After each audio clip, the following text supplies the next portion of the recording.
the discussions of the fiscal cliff have suggested, certainly on the street side, that there's still a fair amount of trepidation. People are putting their toes back in the water. We've seen the market moving up the last couple of trading sessions.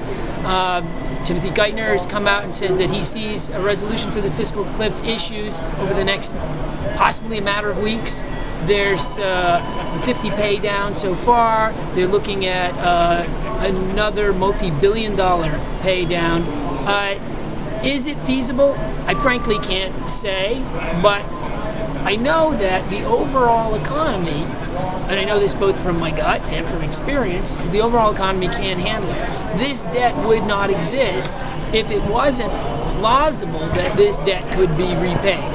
No one lends money that they have no reasonable belief will ever be paid back. So it's going to get paid back. If we didn't pay our debt, we would no longer be the strongest economy in the world. Now, some may say we're no longer the strongest economy in the world, but I think that overall, people know that we're still the go-to element.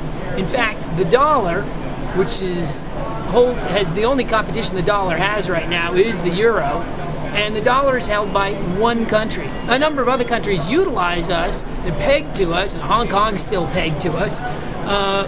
But the world as a unit has always turned to the dollar, and the dollar is carried primarily by the United States.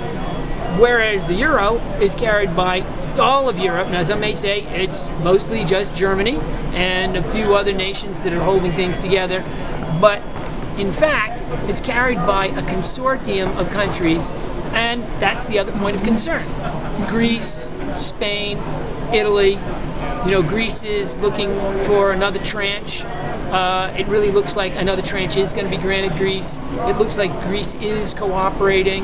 We're concerned about that because we're concerned about the world economy, and that the more the world economy works, the more both sides, import-export businesses work, the more we're healthy again. This debt, this financial crisis, these worldwide problems are entirely of our own making, and they're of our own accepting.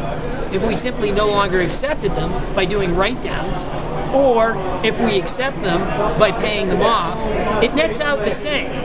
It's our economy. We've made it. We will live with it. And I don't think that anybody who's viewing this, or anybody who's even not viewing this, thinks, hey, I have an idea, everything is hopeless, we shouldn't bother anymore. We're all going to still continue to go to work when we have jobs, and if we don't have jobs, we're going to continue to look for work. And we, as working people, are going to continue to create enterprises. And as a result, economies will continue to move forward. There'll be fluctuations, and there's a fluctuation right now, and there's a certain amount of a lack of confidence overall. But we've seen in the U.S. markets that things are up for the last several sessions. And we've seen in the world markets this morning before the opening, the world markets are all up. The majority of the screens that we're looking at on the exchange are green.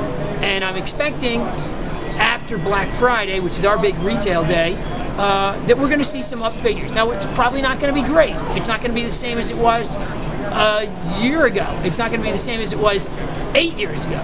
But it's going to be enough to fuel business to move forward.